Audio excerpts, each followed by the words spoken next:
Hi, I'm Jeremy Crosby. And I'm Nick Boucher. We're your hosts for the program that's all about your city, Talking Fitchburg. Every weekday, we pull together the news, events, and information you need to stay on top of what's happening in the city of Fitchburg. Find Talking Fitchburg on cable TV, Roku, Amazon Fire, Apple TV, and our live stream on the web. Plus, you can find all our headlines and stories on Facebook, YouTube, and our video on demand service. This is your city. Keep up with Talking Fitchburg and the issues affecting you and your neighbors. Want to know what's happening in your city? Get Notify Me messages from the City of Fitchburg.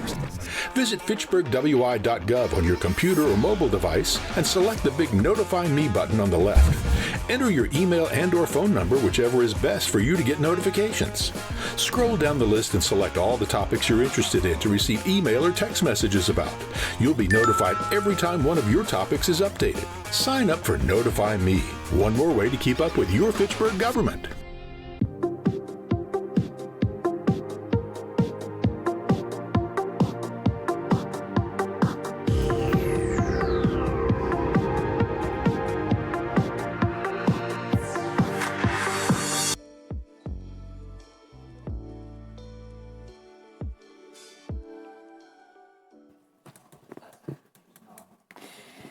Okay, good evening everyone to the Committee of the Whole meeting for September 24, 2025. The first thing is to call to the order to the meeting, and the second is please stand up for the Pledge of Allegiance.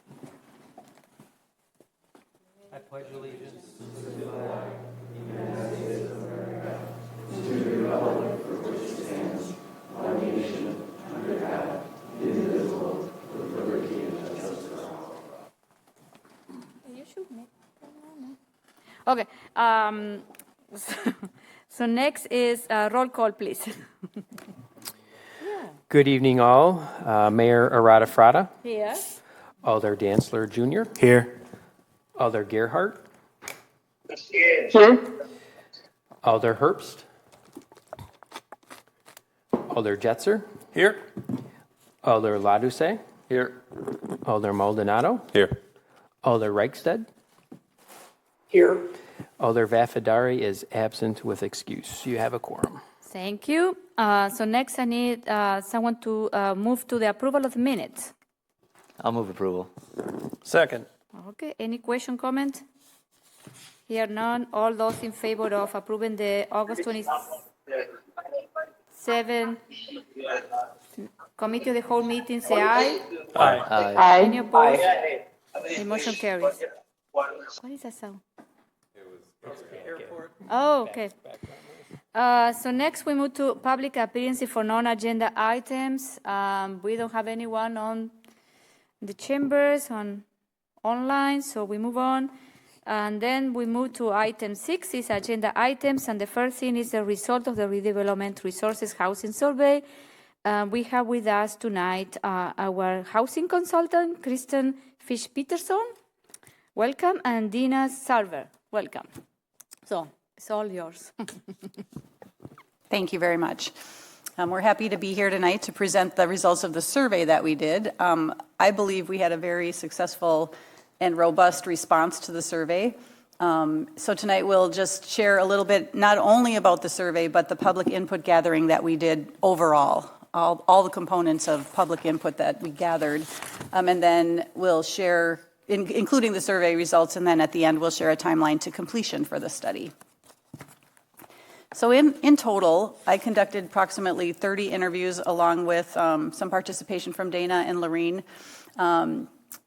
with a variety of stakeholders. And I did speak with realtors, developers, contractors, the school district, property managers, employers, some public officials, elected officials at the state level, county level, healthy neighborhood property managers, and some city staff.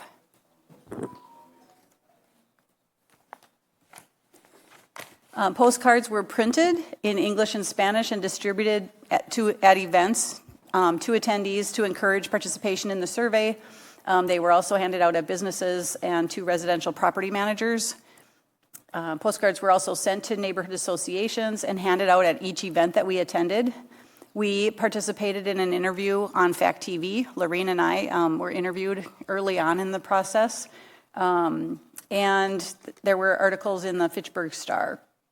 We held a focus group with the senior center, or folks at the senior center. I thought we had a really good attendance and a robust session with the seniors. And I think we were here right after that session the last time. There was also interaction with the Latino Chamber of Commerce, and we did have a focus group with staff. And then we have a list of events there that we attended and a picture where we're at the splash pad. I think that's where we were that day. But one day we were it was all Fitchburg all day. We were at a coffee shop in the morning, we were at the splash pad over the lunch hour, and then we were at the Summer Resource Fair in the evening. Lorene also attended Community Night Out, and Dana and Lorene went to Mount Zion Baptist Church, and Lorene spent some time at La Hispania grocery store. We tried to make sure we reached as many different audiences as possible.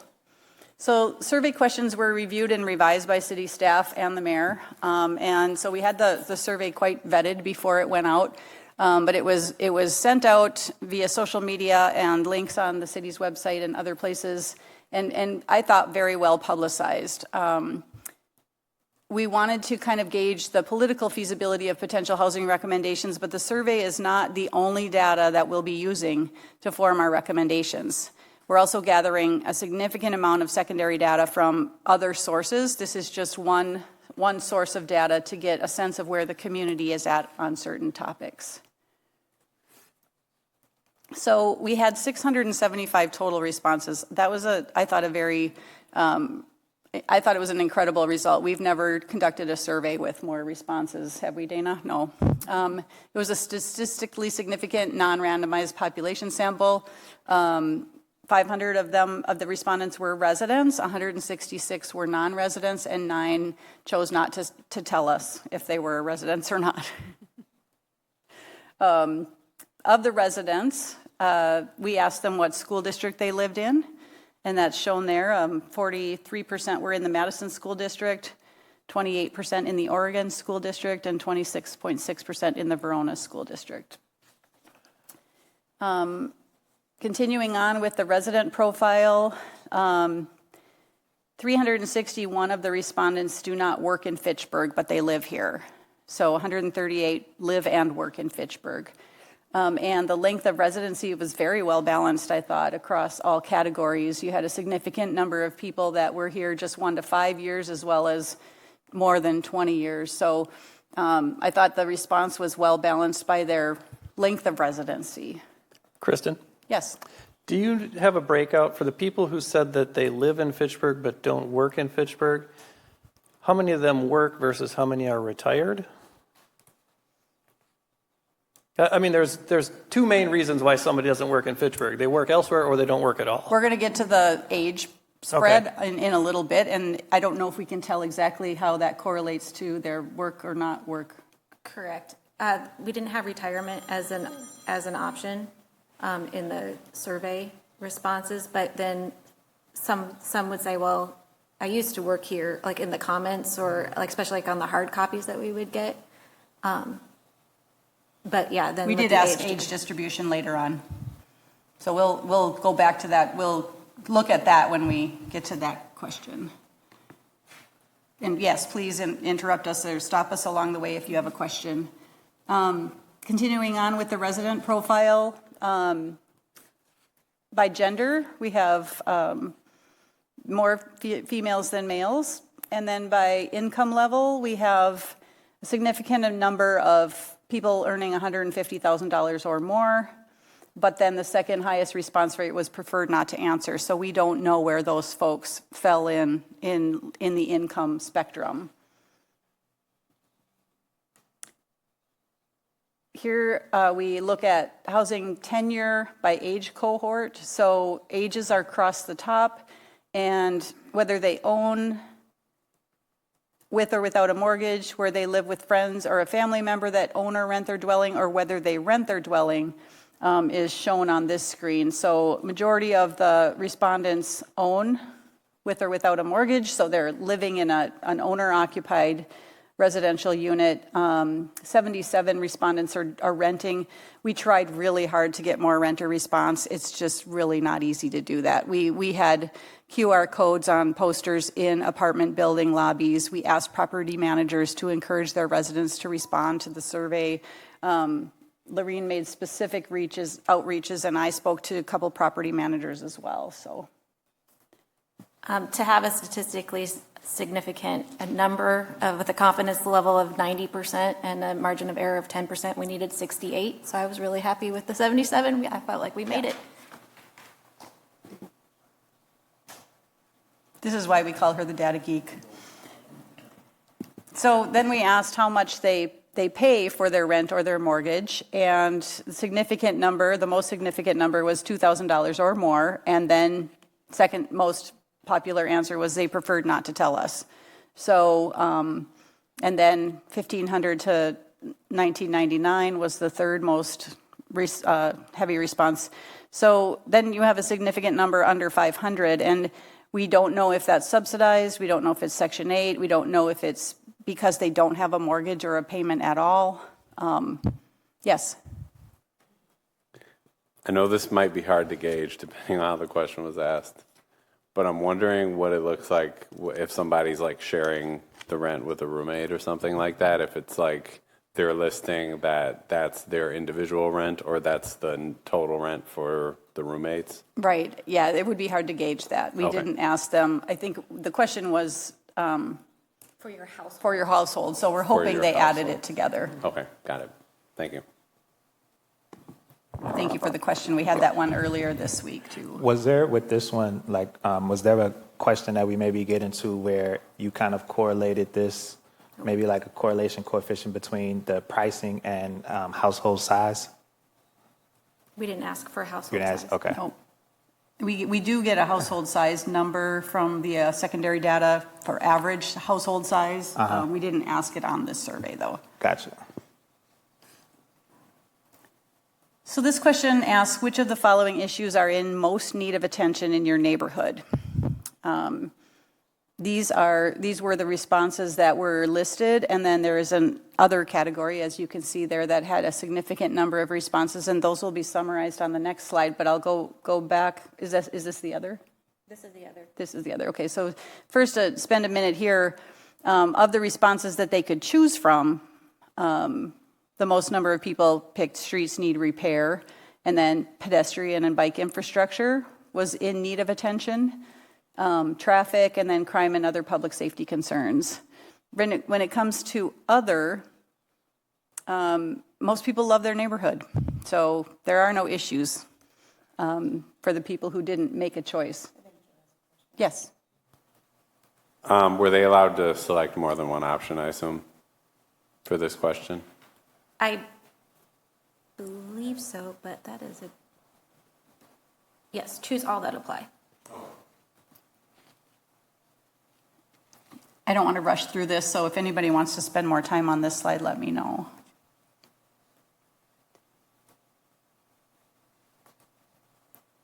So residents preferred lot size. We wanted to get a sense for if people were accepting of smaller lot sizes or if they're really interested mostly in, the largest lot possible.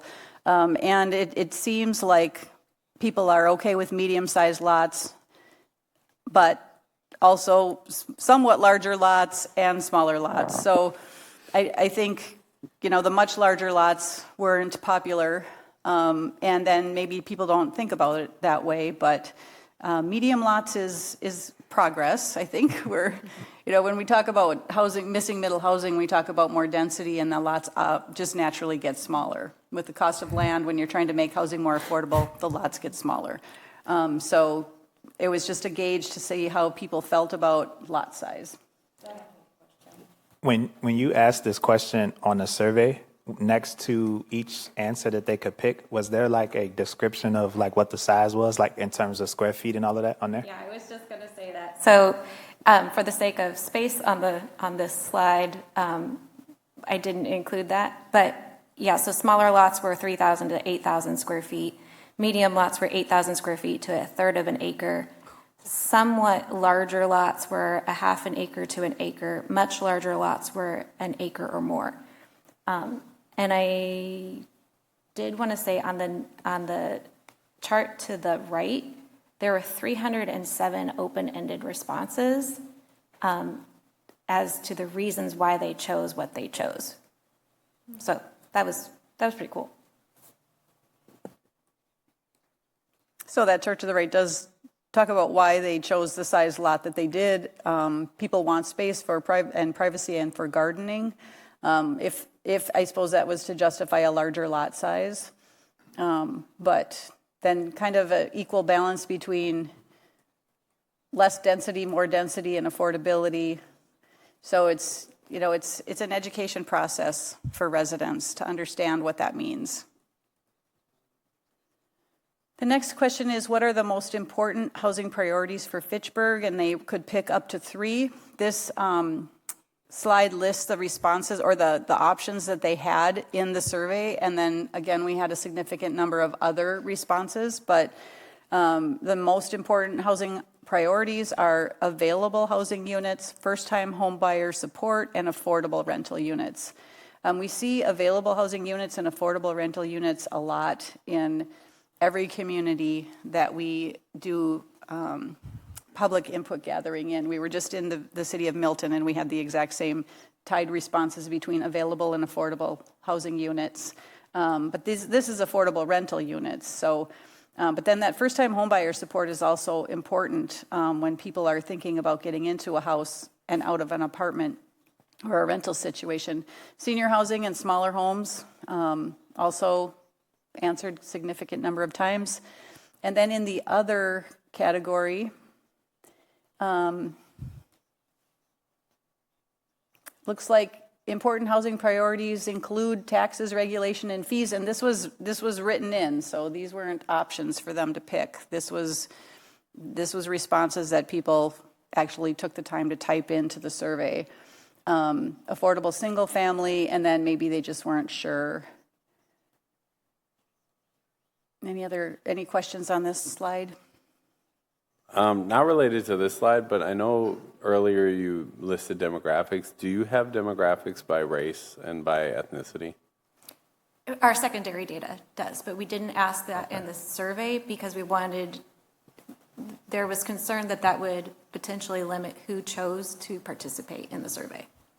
Okay. What do you mean when you say secondary data, like your interviews? No, the data we'll get from the census or other data sources that are out there in available to us. Okay, but not by the responses themselves. Correct. Okay. So we'll have a breakdown of your community by race, not by who answered the survey. Could we go back one slide real quick? What is the transitional housing? So that would be when someone's coming out of homelessness. Okay. And they're going into a residential situation. Okay. They're transitioning from homelessness to living somewhere. Okay, and that category only applies from the unhoused to housed. Is there any other classifications that fall under transitional housing? Leaving a correctional facility. Okay. Yep. Thank you. So then we asked if people were looking to move, what factors are most important to you? Are you looking to move in the near future?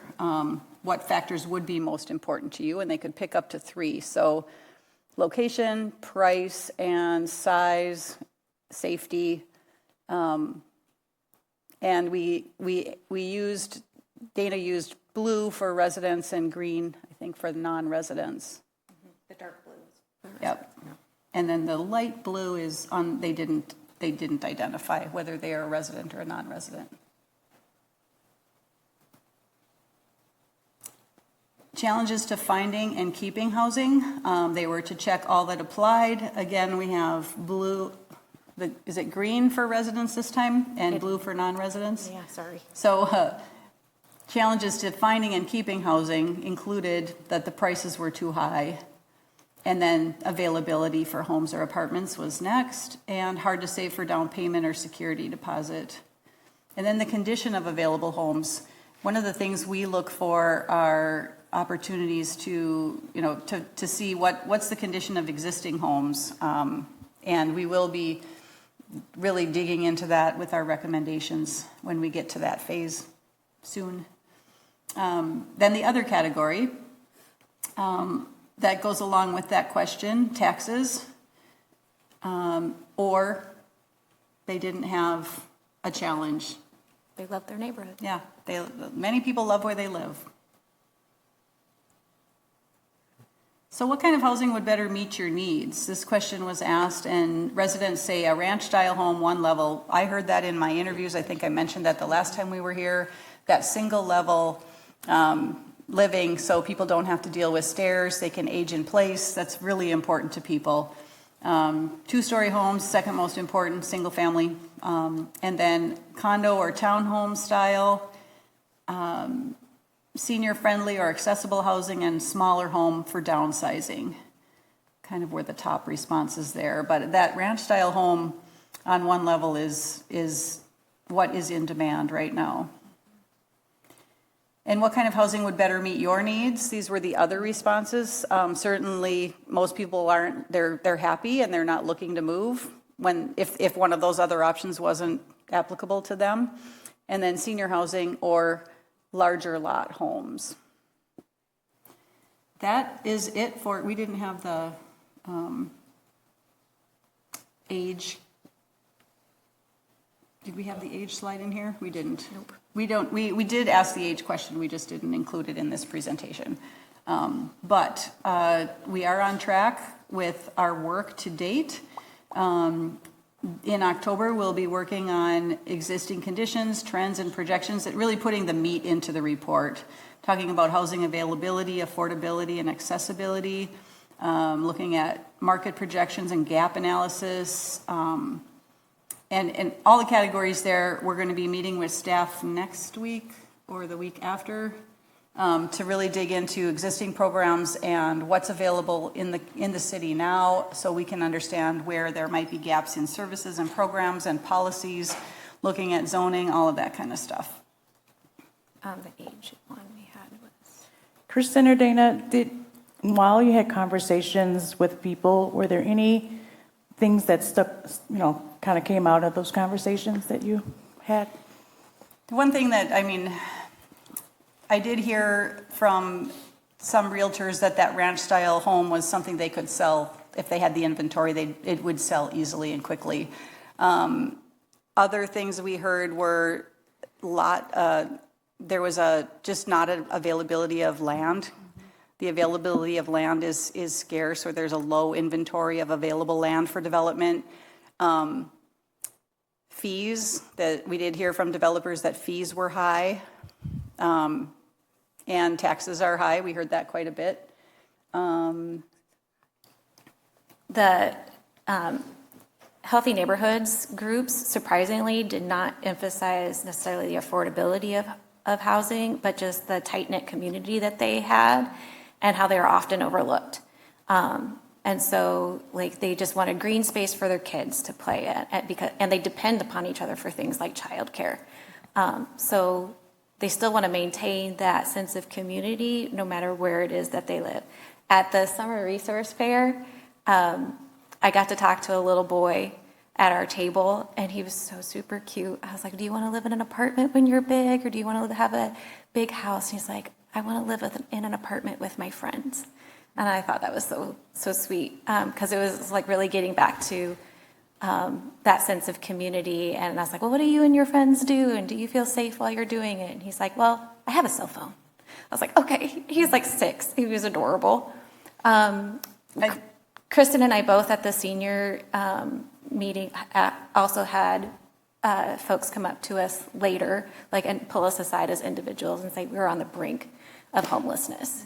And why don't you? Well, unfortunately, resources aren't available for people on the brink of homelessness. They actually have to become homeless before there are most of the resources available to them. And I don't know if that's something that the city can and should try to solve, but understanding where the resources are and how to get people connected is important. And I guess, it was a frustration for those folks. Another interesting tidbit, I was speaking with the police officers that were at the resource fair, and they did mention that sometimes they see overcrowding where they'll have an apartment unit, a 2-bedroom apartment with 3 families in it, because one family will occupy each of the bedrooms and then one family will take the living room. So there are issues, and there are some critical issues, but overall we want to look at how to help the majority or the most number of people. So I think it's staying in touch with those service providers and those people who have touch points on different populations.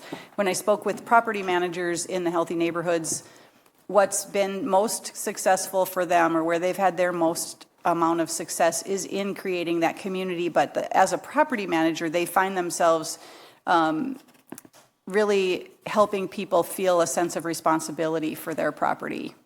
So it felt like more than just collecting rent and turning over units. It was that human element, getting to know the tenants and helping them feel a sense of responsibility. I also talked to a 20-something-year-old scientist at Promega who had moved out of Fitchburg to Verona and then was moving back to Fitchburg. And so I asked him, well, what was it why did you leave? He's like, well, the rent increased.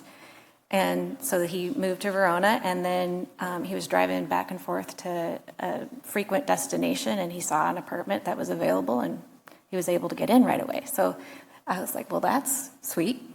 But he's a young single guy, but he's able to afford that apartment unit as well.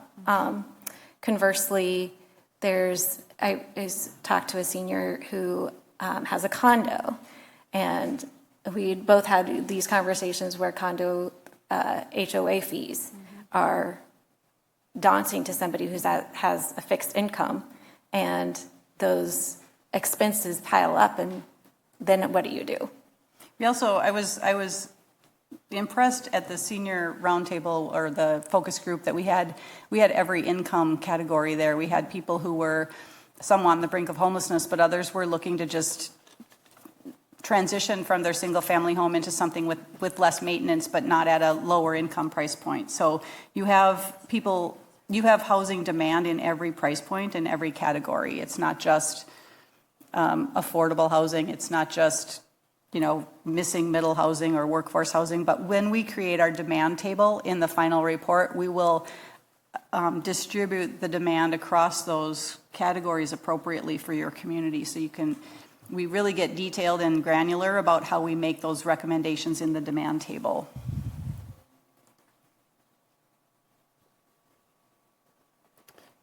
Okay, any question? Yeah. So you asked about the size of yard that was preferred. Did you ask about size of the house itself? We didn't. We just asked about lot size. Okay. Yeah, I think everybody likes to live on a single level, and hence, like you mentioned, the preference for ranch style. But what if we had multifamily where it was flat? You have a floor of the building. Was that at all in your survey? We didn't ask. We didn't get specifically into higher density units that were spread out. I mean, when land is scarce, there's no faster way to gobble it up than spacious ranch homes. And so if people value living on a single level, but they don't mind living on floor 2, 3, or 4, that's a whole lot better than everybody wanting to live on floor 1 and on their own third of an acre. And pretty soon there's nothing left of the city. I agree. And I think that you will have people who won't want to hear their neighbors through the walls, or maybe they have a piano that they don't want to worry about the neighbors hearing if they're playing that. You'll have every personality. So I guess the response there would be, we want to make sure there's a good variety at price point and density and construction composition. Yeah, there was a dramatic on both ends of the spectrum of all density, walkability, all the great things that density has to offer, and then I don't want to see a neighbor end of the spectrum too. If they can be 5 acres away, that's great. But this is really a litmus test for the political feasibility, like Kristen said at the beginning of her presentation, to what is going to be palatable. And we're not saying there's only one solution that would be great for every area of the city. There's going to be multiple possibilities in different parts of the city. I have a question. When you, there is a slide, I don't know which number it is, the 18 in my packet. I don't know. I think there are some. Okay. It is. Is it what factors are most important to you? One is price. Do you know what is the average price range that they feel like comfortable, or what is expensive? What does it mean expensive for some? You know what I mean? What is that threshold? I don't remember seeing a question like that. I don't know. But if you, Yeah, in your focus group have discussed that, or you know what I mean? Right. So we're leaning into the HUD's definition of affordability of households spending no more than 30% of their income on housing costs. And so we're going to assume that that's comfortable. Okay. And then you get into the, we have a great graphic that we lean on into about the housing ladder. So if it's affordable for someone in one income bracket, but there's, how do I explain this? There's limited availability, then they'll go to the next rung down, but that's then taking availability to that income bracket away. So it just becomes this competition for a limited amount of units that are affordable. I have seen that graphic. Yeah, I know what you're talking about. So it's making sure you have enough housing at every price point, but making sure at the higher price point that's available there so people aren't renting down or buying down. Yeah. Okay. Any other question, comments? Joe, yes.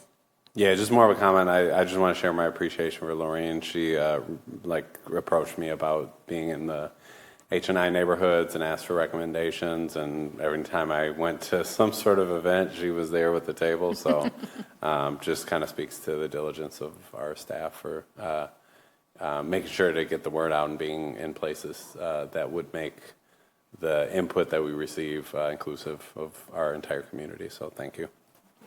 Yeah.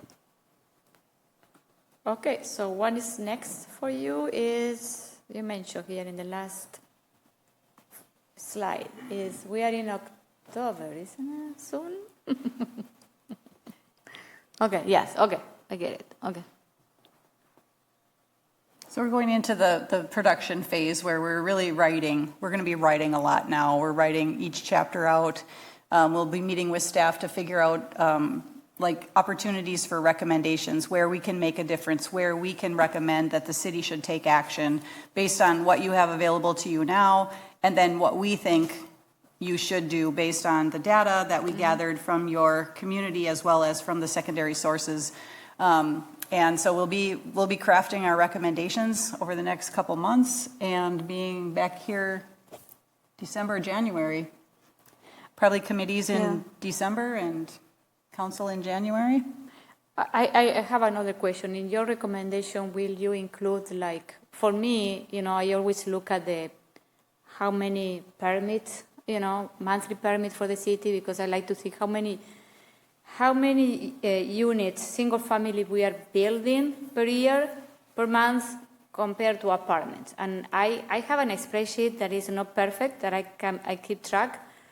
And my biggest concern now is we are building more apartments, the single family housing, or any combination of, Right. So in your recommendation, you will tell us, it's going to be ideal for Fitchburg to build X amount of, single family per year, the rate of, for, is it yours? Okay. How many, what is the balance that we need to have between apartments and, a single family, combination of homes, you know what I mean?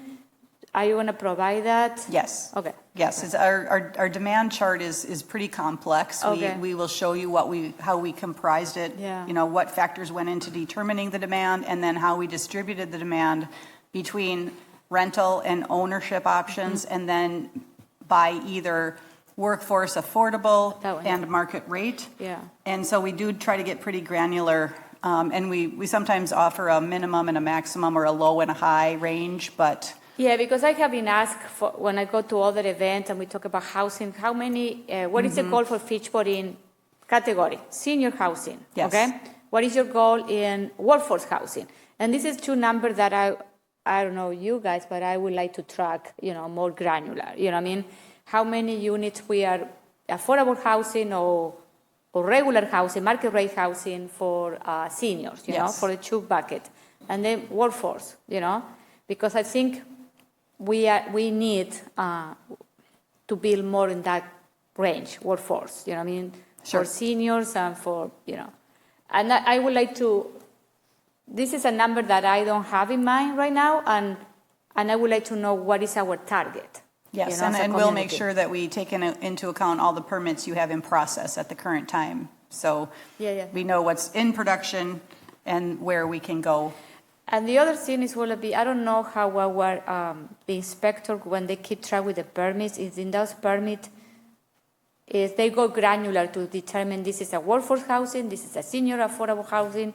I don't know if we're tracking that at that level in our systems. I don't know if you have seen those reports, you know what I mean?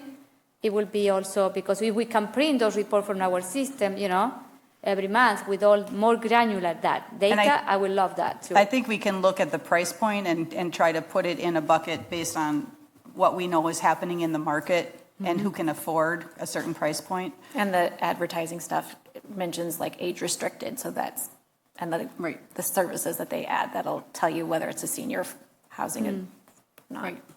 Yeah, so that one, because it will be nice for us to have an idea if we compare in the last 5 years in Fitchburg, how much we have increased our housing stock in different buckets. I would like to know that. So we can look backwards and then forwards. Okay. Yep. Okay, good. You have questions, Julia? Oh, who? Online. Oh, Gabriela. Okay, I didn't see. Okay, go ahead, Gabriela. Hi, thank you.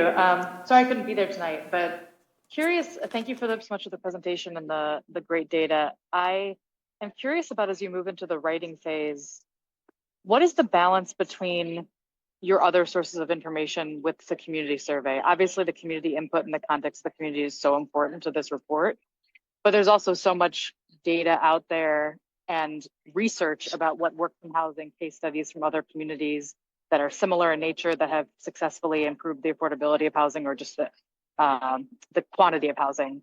So how much do you rely on those things? Because in my years on council and learning more about housing, sometimes I learn things that are best practice that don't seem intuitive to me. As a community member just answering a survey 6 years ago, I might answer something differently than I would now, having had a chance to absorb some of the research. So I'm just curious how you balance that, the community survey input and like the local context with other kind of broader information and research.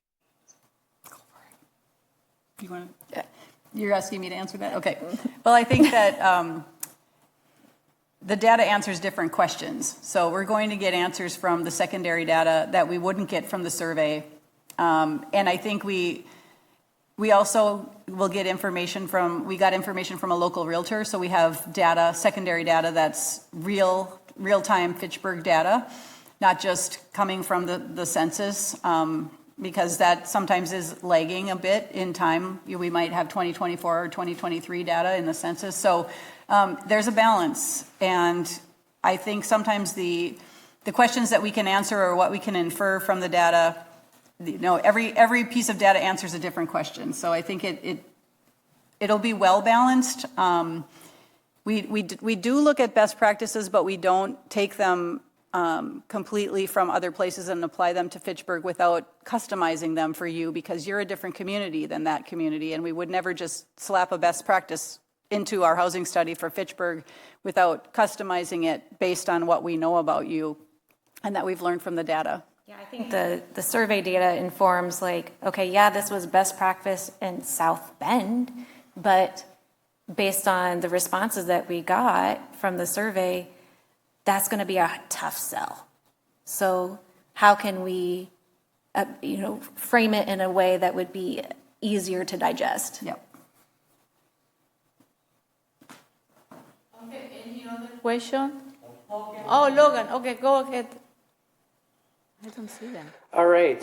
Thank you all for the presentation, and I look forward to seeing the final results when that comes through here in a few months. One of the things that I think would be helpful to have for me, and I assume others as well, and folks in the chamber, please chime in if you agree or if you disagree, would be to kind of get a sense of what we could do or how many housing units our current urban service area could handle, especially the kind of the greenfield sites that are still out there.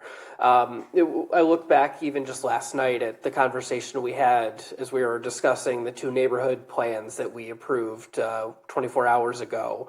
And there was a comment, and I've heard this elsewhere as well, about we have undeveloped land in the urban service area already, so why are we looking at like the Greenfield neighborhood plan, for example?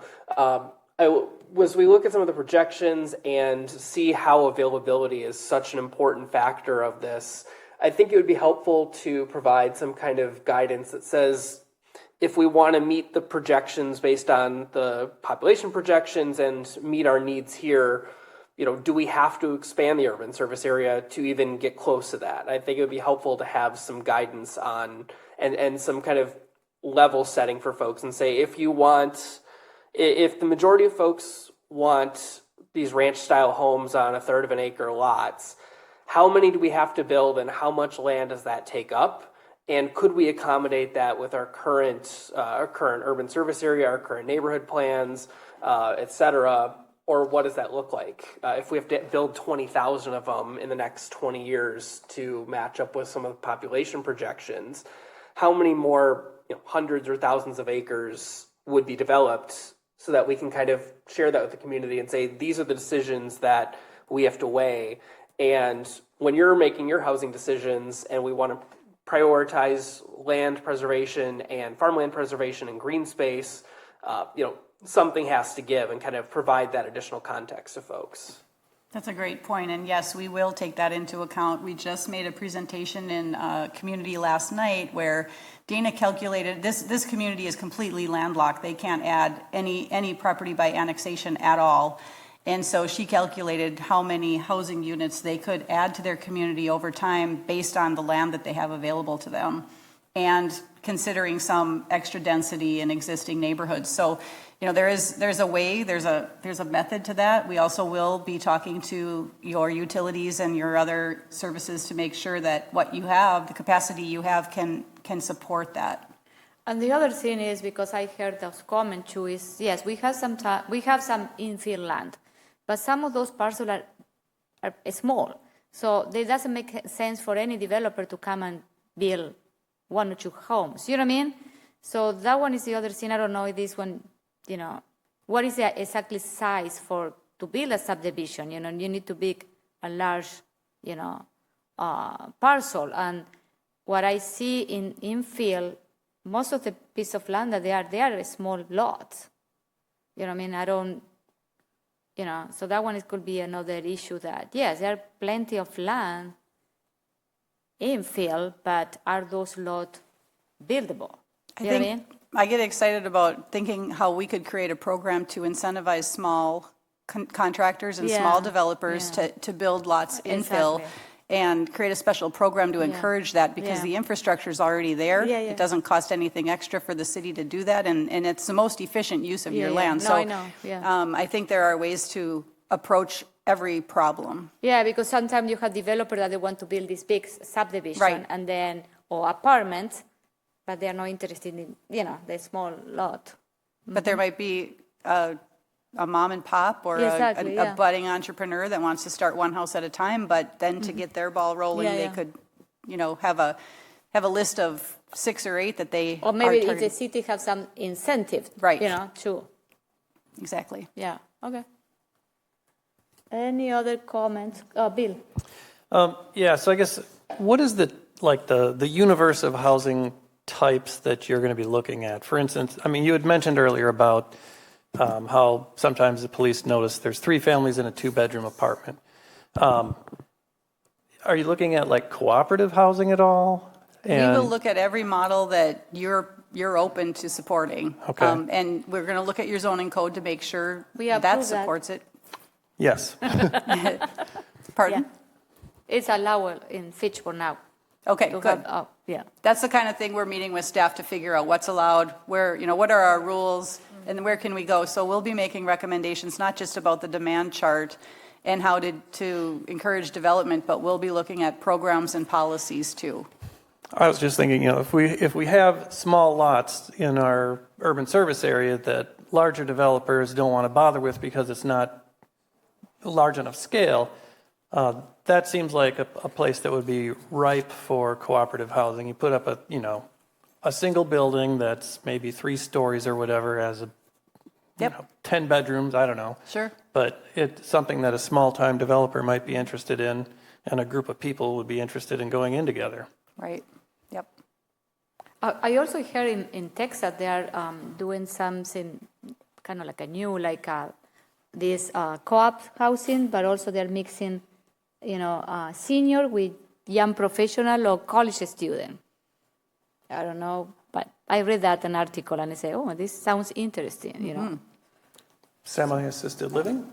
Is the idea to have the younger generations help out with the older generations? It could be, I don't know, but it was interesting too, that concept, So, okay, any other question, comments? So, here none. Okay, thank you very much for all your work, and I think this is a great data. So, thank you. Okay, so the next group is the Biking and Pedestrian update from the Bike and Pedestrian Commission, city staff, and our Bike Fitchburg. So I don't know who is going to be talking. Andy? Yeah, it'll be Steve first, then Andy.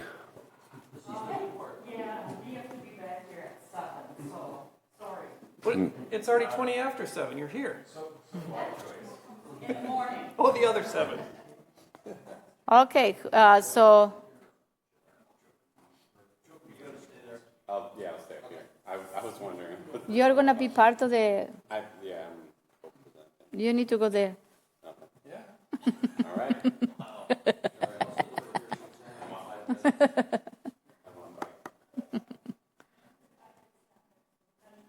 So who is going to be the first one? Okay. We're going to make once we see Tony Hartman's nice thumbs up here, we know we're ready to go. So thank you, President Gearhart, for making space. I know we've been trying to do this for quite a while. And thank you to Council for hearing us. We're going to be doing a presentation not only on the Bike and Ped Commission, but also the updated Bike and Ped Plan, along with a brief overview from Bike Fitchburg, our trusted partner. So I'll kick it off to the chair of the Bike and Ped Commission, Andy Potts, and he'll introduce Steve. All right. Thank you. Just very quickly kind of go over what our agenda here. We'll just do a very brief introduction of the commission, overview of biking in Fitchburg, kind of the committee goals and some of our success efforts, as well as our needs for the future. Very brief overview. You can just see up here who the members are. I'm the chair, Andy Potts, former alder, used to sit up there in District 1 for about a decade. Also with me, Joe is our alder representative, and Kelly is also on the commission. And then Phil Groupie, who is our staff contact, is online with us. Just kind of briefly, the Bike and Ped Commission, this was changed. We were originally the Bike Committee, then pedestrian access was added to our mission, and we were upgraded from a committee to a commission. This is really just kind of pulled from the Fitchburg ordinances. Why cycling and walking? There's just a myriad of benefits: health, economy, environment. choices in transportation. As you can see here, this is actually an old graphic. 1.42 billion was an old study that was done by the Wisconsin Department of Transportation. I'll actually get to the more up-to-date one in just another slide here. As well as just looking at how far can you go on 1,000 calories of energy. As you can see in your car, if you were to convert sort of the gasoline power to calories, you'd go about 1.2 miles. Whereas if you're walking, you can make it about 12 miles or 41 miles if you're on your bike. And then also just improvements with congestion. Here's just kind of an overview of basically a bus load of people if you were to set them next to the bus. Here's what the middle picture shows you what the same group of people would look like if they were all on bicycles. And then the third picture is if they were all in cars driving themselves, and you can just see how much space is taken up by motor vehicles compared to bicycles or pedestrians if you were to have just the group of people. So briefly, what's the status of cycling in Wisconsin? As I mentioned, there's actually an updated report, the impact of bicycling in Wisconsin, which was just completed last year by Wisconsin DOT. Found that cycling contributes $5.36 billion to Wisconsin's economy. The main difference is why it jumped from about a little over $1.5 billion to over $5 billion. Previously, that was really just counting the bike, kind of the recreational hospitality tourism side of it. This is also including the industry side. And when you have major manufacturers like Trek and Pacific Bicycles that are located in Wisconsin, as well as all the bike shops, it's actually a much larger economic impact. Also just highlight the SCORP, which is the second point there.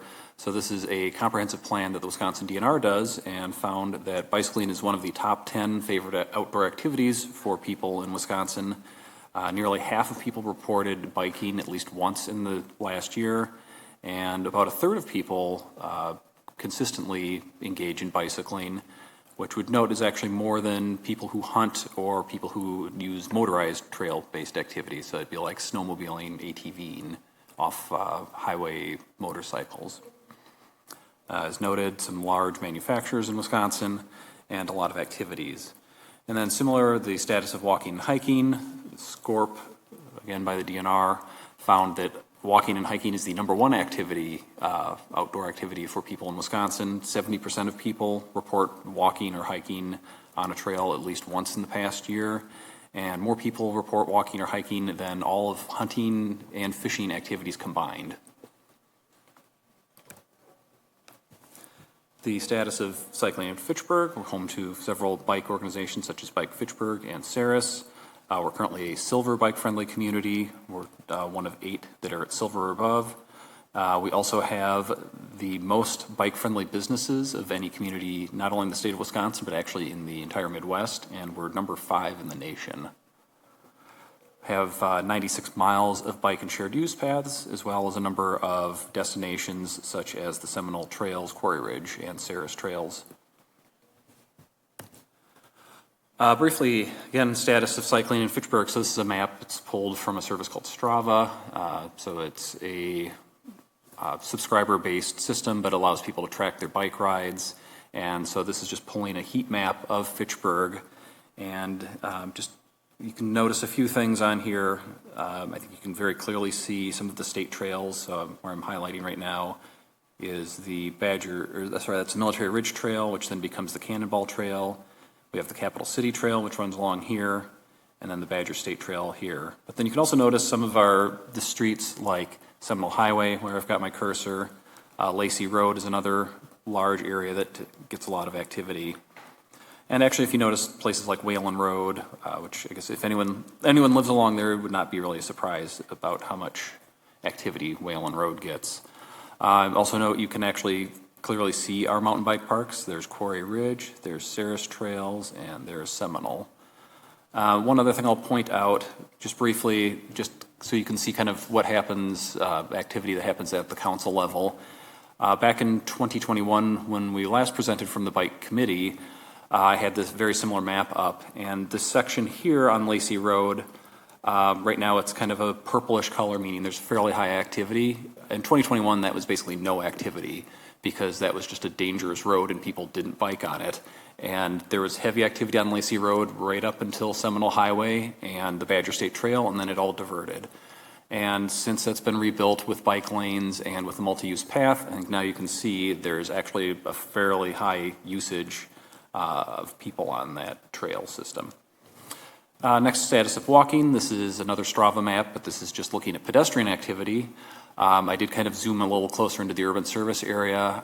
No offense to District 4 in the rural areas, but there frankly isn't a ton of activity out in the rural areas as far as walking.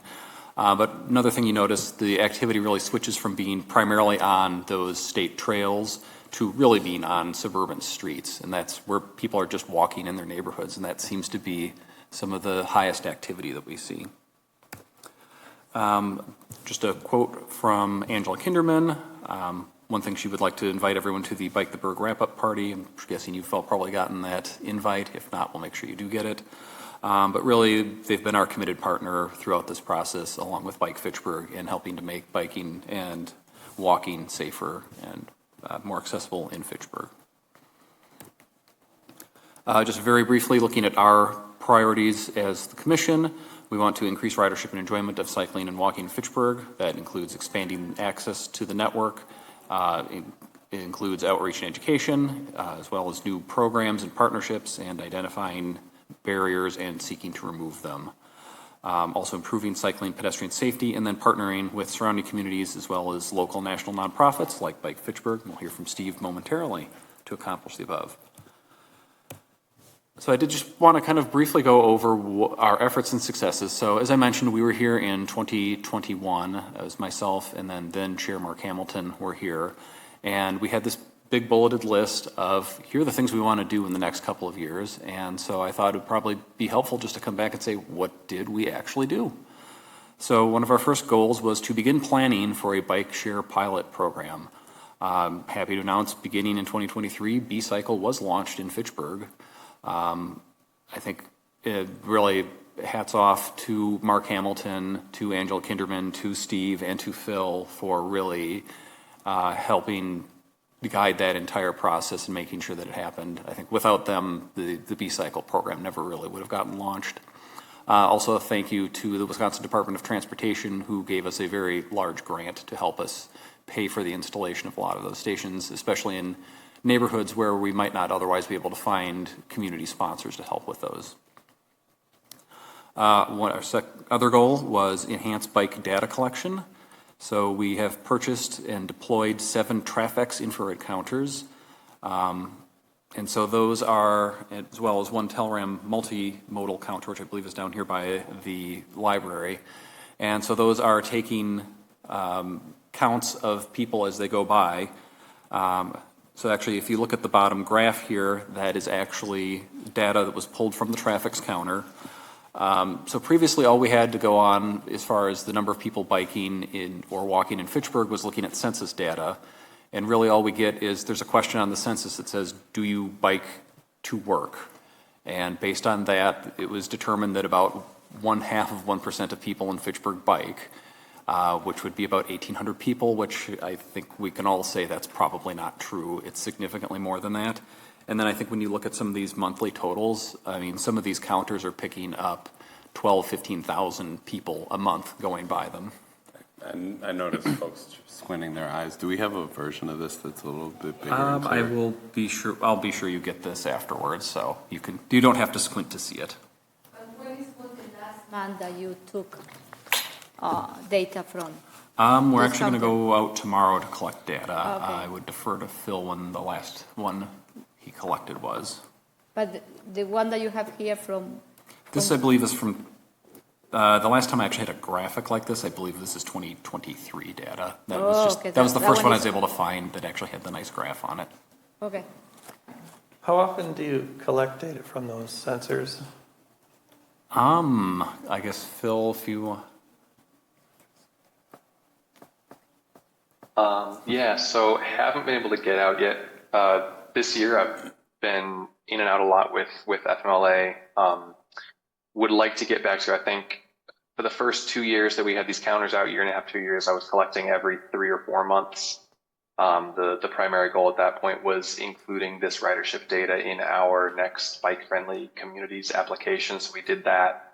And then as I got into the sustainability plan and preparing for the bike and pedestrian plan update, fell off a little bit more, but that is part of the intent of meeting with Mark and Andy to get out tomorrow and collect data is also onboard them so that they're able to get out to the counters more frequently and would like to get out at least quarterly to collect data again. I have a question. So how do you collect that data? You can collect that data remotely, or you have to go to the counters in person? The TELRAM counter that Andy mentioned that's on the library window, that one just uploads through a Wi-Fi connection automatically. The Trafex counters, those infrared counters on the trails, those ones you actually have to physically go there and connect a plug to the counter and then export it from there, import it into the computer, and then manipulate it that way. Oh, okay. Interesting. Very inefficient. So we have 7 of those spread around different locations. It's about a 2-ish hour process to collect the data and then bring it back.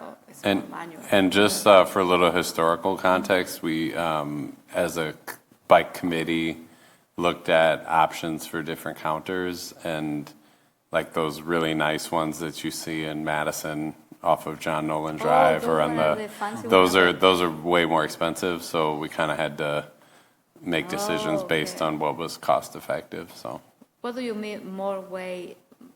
Like those ones that are on, like in Madison, I think they sort of automatically count and show a little monitor. So I feel like those, I believe those are active all the time. Steve, feel free to jump in. Yeah, those have loops in the pavement. And so the totems that you see by Camp Randall and by Lakeshore at North Shore at John Nolan Drive, those are not the only counters. They have counters there, but the totems publicly display the data. But the but as you go down, you'll see these diamond-shaped slots that have been filled with epoxy in the past all over the city. So they have many, many counters. They are inductive, so they detect the metal of your chain rings when you go over, so they're counting only bikes. The Trafex counters count warm bodies, and therefore they count pedestrians and bikes and deer, and they are only on the trails because, you know, it wouldn't help to put them across Research Park Drive. The TELRAM counters, and there's another one that Bike Fitchburg owns in the window of KL Engineering overlooking McKee Road.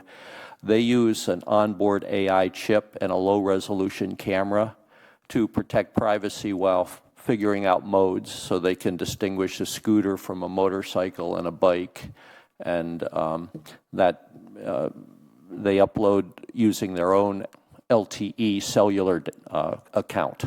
So that's why they're very cheap, about $175, but they have steep network fees that you pay, and that's what mounts up for those. So we really need a combination of counters of different technologies to get a whole picture. The last thing, it's more of a Bike Fitchburg thing, is that we count at the Velo Underround, the bicycle roundabout, 3 times a year. And we, when we count in the winter, we might get 50 people in 2 hours.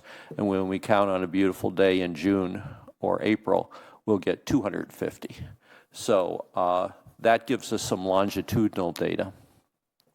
And just to be clear, when Steve says count, he means he's down there with a clipboard, like counting, like making marks as people go by. So. Oh, very manual. Yeah, manual counts. In terms of those costs, just to get a sense of the scale, the Trafex counters we purchased were about $500 to $800 a piece.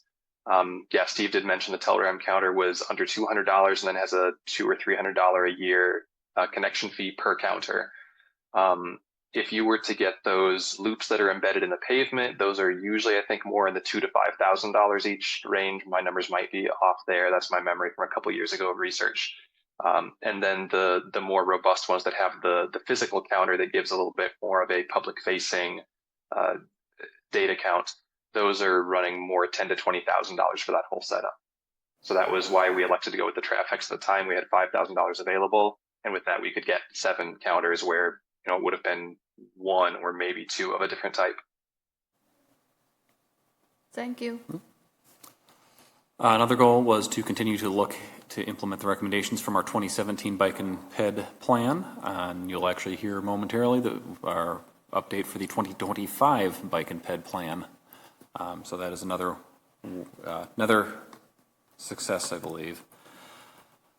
Just continuing on, one of our goals was to have discussions with the police department to redesign Fitchburg's bike registration system. So previously, bike registration was mandatory within Fitchburg.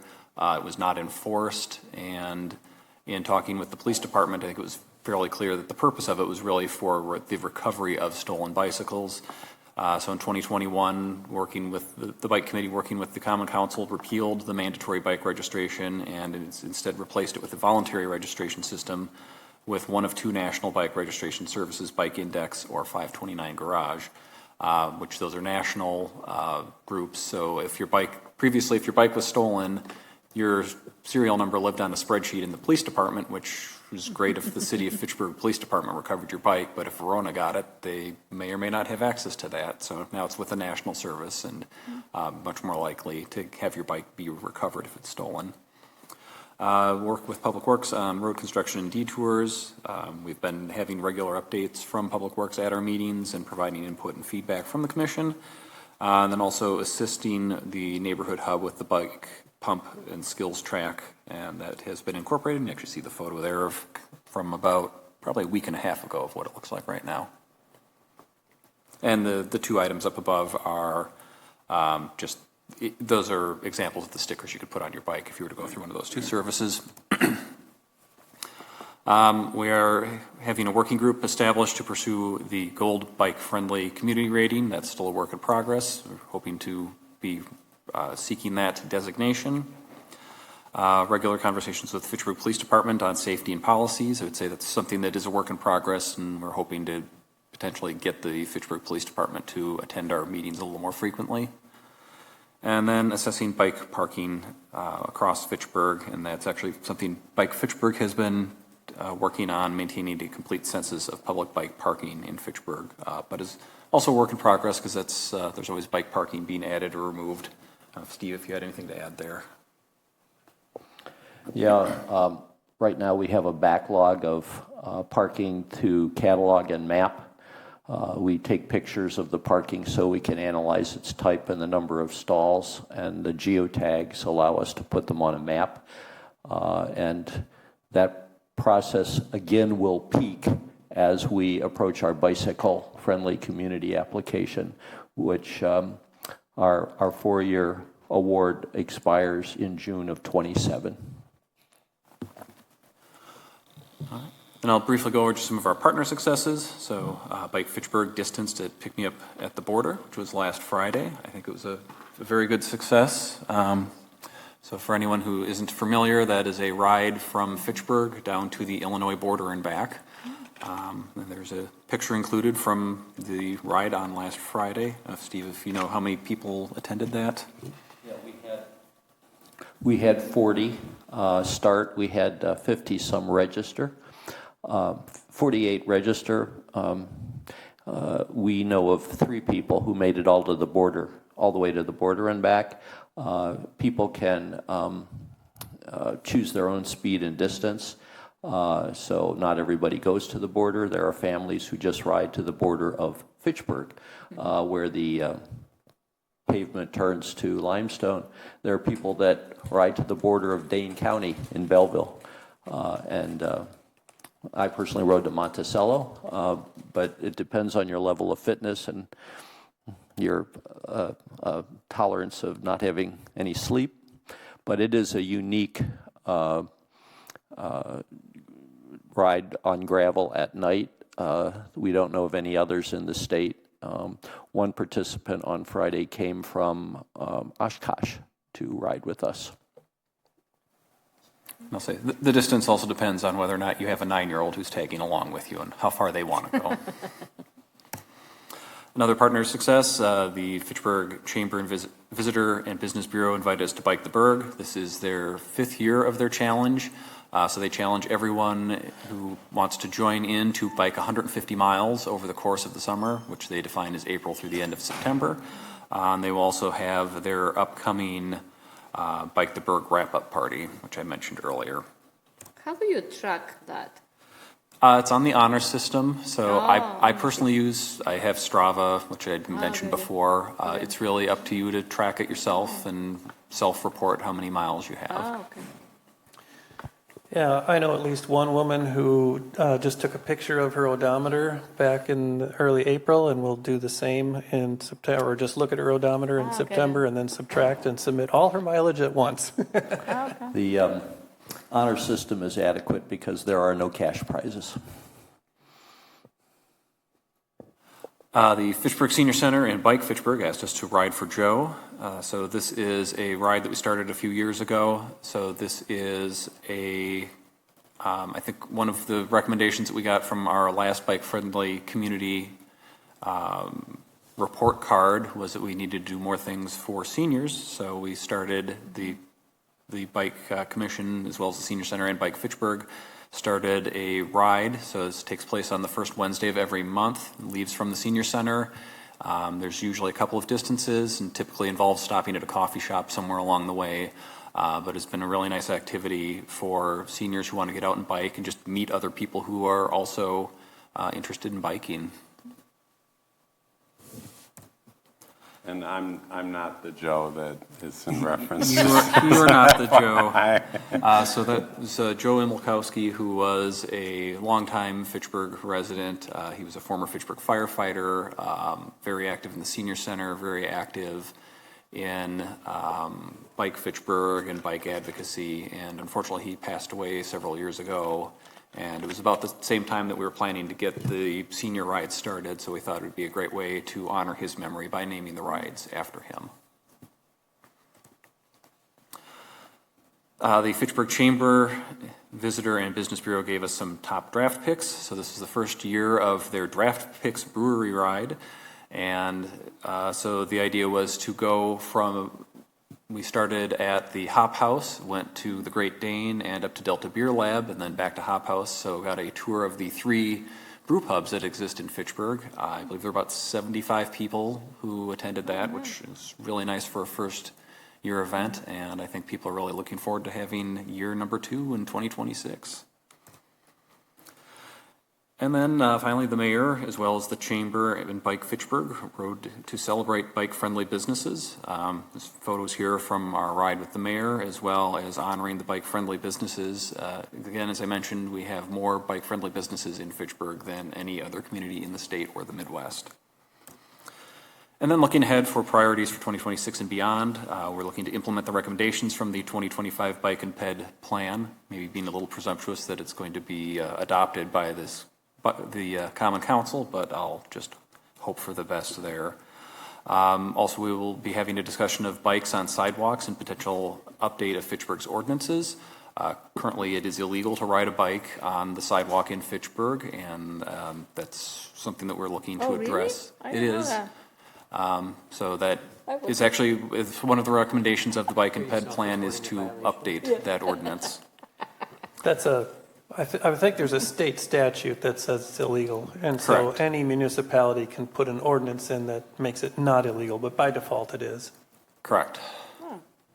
And we want to continue to encourage people who bike to bike on the road or on multi-use paths and not sidewalks for the safety of both bikes and pedestrians. Sidewalk riding by adults is, everybody understands that kids are going to start out in driveways and sidewalks, but adults riding on sidewalks, there's a conflict point at every driveway, and you approach intersections at a much higher speed than motorists are expecting sidewalk users. So they can misjudge distances and speeds, and so sidewalk riding is not good. And generally, even though we plan to make it legal under certain circumstances, we'll probably set a speed limit and then maybe age limit, exceptions to access businesses and parking and stuff like that. But whenever you see people biking on the sidewalk, it's a planning failure. It means that your infrastructure doesn't provide a safe place and people feel like they have to bike on the sidewalk. And another priority is discussion of e-bikes and potential update of Fitchburg's ordinances. Oh, Yes, go ahead, I have Mayor. a question about that. Okay. So right now, Fitchburg's ordinances really are silent on e-bikes because the ordinances were written with regard to really bicycles were probably last updated in the early 90s, and e-bikes were not a thing at that point. So we're currently everything is based on the state statutes. So I think that's a discussion that we would have to at least, I don't know where we're going to end up, but I think it's a discussion worth having. Yeah, I think it's great to have this discussion because I walk a lot on McKee Farm Park, and I have seen people on those e-bike going very fast when people has kids, a stroller, or we need to define what is an e-bike because there are some, they look like a small motorcycle, but according to the people, they say, no, it's an e-bike.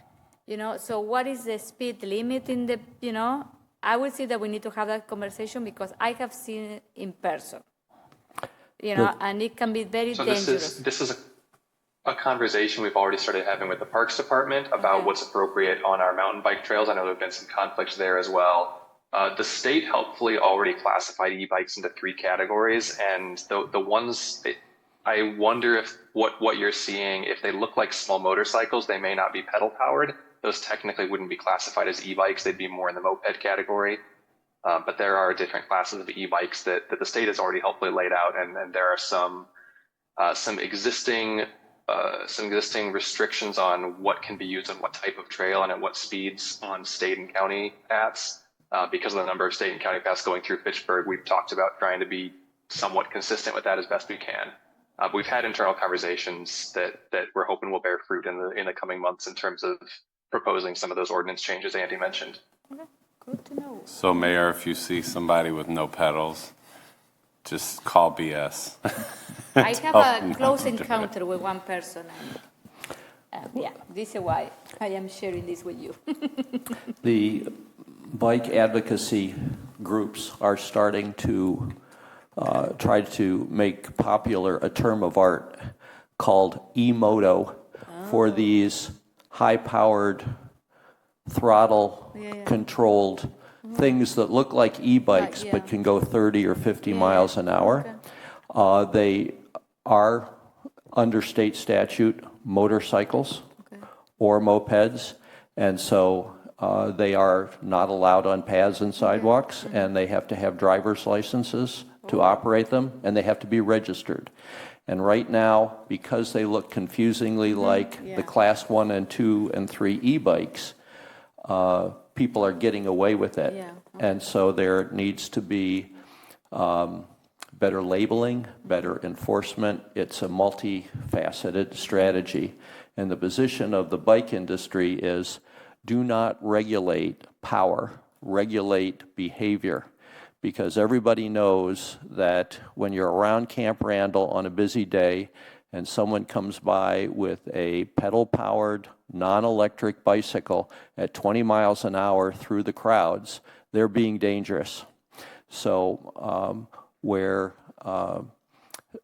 along Monona Terrace and on the Southwest Path and on the East Isthmus Path where you get lots of pedestrians and lots of bike traffic, what the appropriate response is speed limits, not regulating the power. The power source, whether it's pedal or not, is not relevant. And that's also a good idea. There's a proliferation of kick scooters and those mono wheels and stuff too. That trying to talk about specific devices is a losing game. But if you just say, hey, look, here's a multi-use path. It's in a park. The speed limit is 10 miles per hour. Or here's one that's out in the country. The speed limit is 20 miles per hour. Doesn't matter what you're traveling on. That's the speed limit. Okay. Yeah. And I expect we'll have a robust debate, and both probably on our commission and here in the council once it gets back. But again, it's a debate I think that needs to be had in part just because the ordinances are just decades out of date at this point. We'll continue our journey to gold as a bike-friendly community. Also planning to coordinate walking and bicycling events with other city entities. So specifically mentioning RCC, Ag and Rural Affairs, and CETA as some options. I believe we're actually having a meeting on Friday to discuss at least one of those, as well as monitoring infrastructure developments and bike parking needs. As far as what the commission really needs, we just need help with any time there is a policy or ordinance change that ultimately those will need to come through the Common Council. We will need continued staff support on our initiatives, as well as regular communication with the council and mayor. I think Joe has been just wonderful for providing us with that support, as well as you, Mayor, being willing to come talk with us and also participate in some of our events. Funding to implement some of our top priorities, as mentioned, like the traffic counters. While we went with the cheapest option, they still weren't free, so there are times when we will need to have some funding. And then maintaining and strengthening our reputation as a premier city for biking in Dane County, Wisconsin. May I add something? Yeah, go ahead. So another thing that our commission did is we did a walk, and the plan is to do more of these. Okay. So I shared this with our commission, but one of the things that a resident that joined us noticed was kind of a really slippery bridge that kind of slicks up when it gets cold or it rains. Just want to shout out the city staff because we drew it to their attention and they immediately put signs on both ends of the bridges. So the walks are helpful in identifying things that can make our walking and biking journeys a little bit more safe. So that's kind of a value add of our commission as well. But otherwise, unless there are any comments or questions for me, I'll turn. Question. Okay, Bill. Yeah, so the city's been silver level bicycle friendly community for a full decade now, something like that.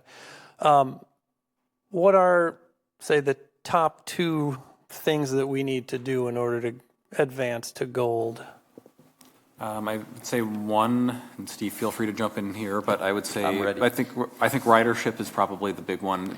I think that's one thing we get knocked on is the demonstrating. National Bike League, which provides these awards, feels that the gold and platinum, which is the level Madison is at, those are the levels at which the things that you're doing, be they ordinances or infrastructure or encouragement events, are starting to move the needle on mode share, the percentage of trips taken by bike, and the absolute number of trips, the vehicle miles traveled by bike. That's why it's so important for us to be able to collect data. And one of the problems that we're having right now, the TELRAMs help us with this, is getting mode share data, because we can count as many people as we can, but it still is nothing compared to the number of people that are driving through Fitchburg. And so getting multimodal data is hard. The other thing is that they want to see a commitment by local government to being bike friendly. Now, we all think that we do a good job at that, but one of the things that they want to see is a designated bicycle and pedestrian coordinator. Wouldn't need to be full-time.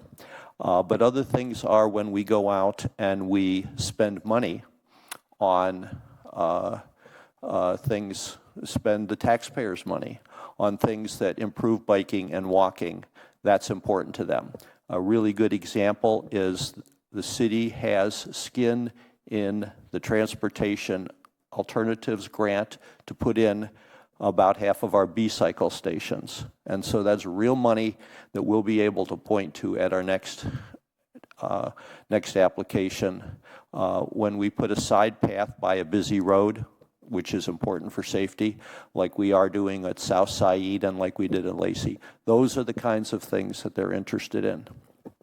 So another one is, it's small and symbolic perhaps, but we had for a time the bicycle committee, the predecessor of the commission, was only meeting 6 times a year. And it couldn't get much done because meeting every 2 months, you know, there would be dozens of events that would happen. And so those are some of the things. Actually, I'll correct you. We were originally meeting 4 times a year. We met quarterly. So. Yep. Do you meet now? I think we're up to 10, right? 8 a year. 8. So just every community comes at it a little bit different way, but the League of American Bicyclists uses 5 main criteria categories in their scoring. Their encouragement, evaluation and planning, engineering, education, and equity and accessibility. In this last scorecard, they did change the way they did the scoring system, so I don't think any reapplicant actually moved up any designation level this last time around when we applied.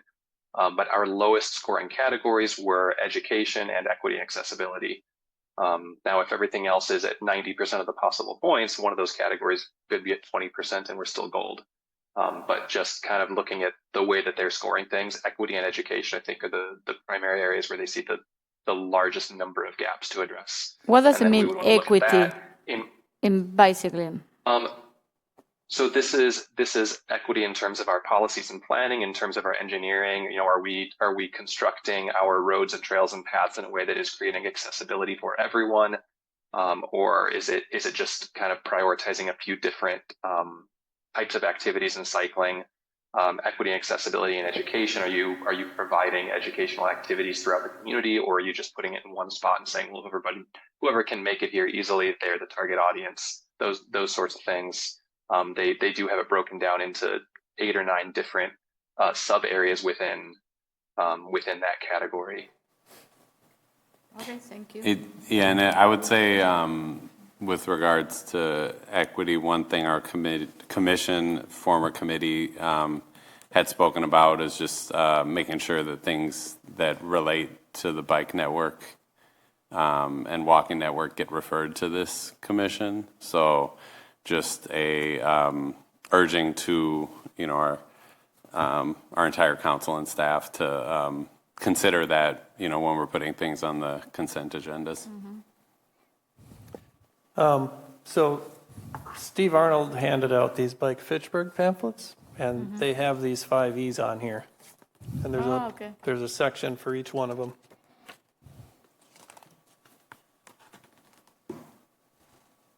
Okay. Who is next? Thank you, Andy. Go ahead, Steve. Up to me? Okay. Steve Arnold, 2530 Targhee Street. I'm representing Bike Fitchburg. Also with me today, so I'm the treasurer on the board. Mark Wilkerson with us tonight is our secretary. I've been given 5 minutes, so I'm going to just try to talk about 3 things. The first one is a little bit about the history.